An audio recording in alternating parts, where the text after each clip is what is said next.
U ovom kratkom videu pokazat ću vam kako se riješiti miševa i štakora koristeći samo nekoliko sastojka koje već imate kod kuće. Prvo, važno je ukloniti smeće i ostatke hrane iz kuće ili dvorišta. Također, pazite da hrana za kućne ljubimce ne ostaje na podu jer je to odličan izvor hrane za glodavce. Mnogi ne znaju da bacanje hrane u WC školjku također hrani glodavce. Sve ove navike pogoršavaju problem, jer dok ima hrane, glodavci neće otići.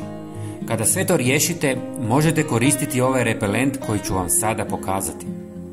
U posudu dodajte malo paste za zube od mente i malo vode.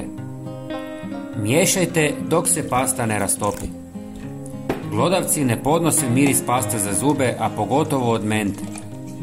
Prijatelji, napišite nam odakle nas gledate. Hvala vam.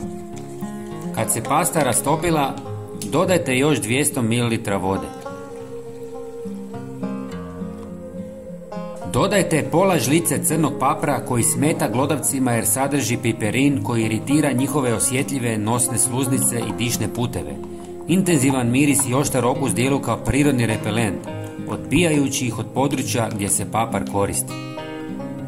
Zatim dodajte pola žlice cimeta koji smeta glodavcima zbog svog jakog intenzivnog mirisa koji iritira njihov osjet njuha.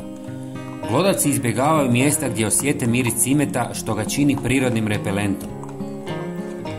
I zadnji sastojak je 200 ml octa koji osim što odbija glodavce i insekte, dezinficira sve površine koje su kontaminirali. Ostavite smjes u vodi nekoliko sati da odstoji, a zatim je procijedite ako planirate špricati.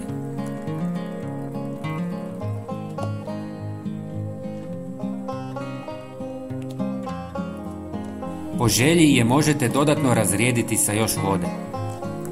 Napunite špricu i nanesite na sva mjesta gdje primjećujete glodavce. Ponovite postupak svakodnevno, uz uvjet da uklonite sve izvore hrane, jer bez hrane glodavci neće ostati.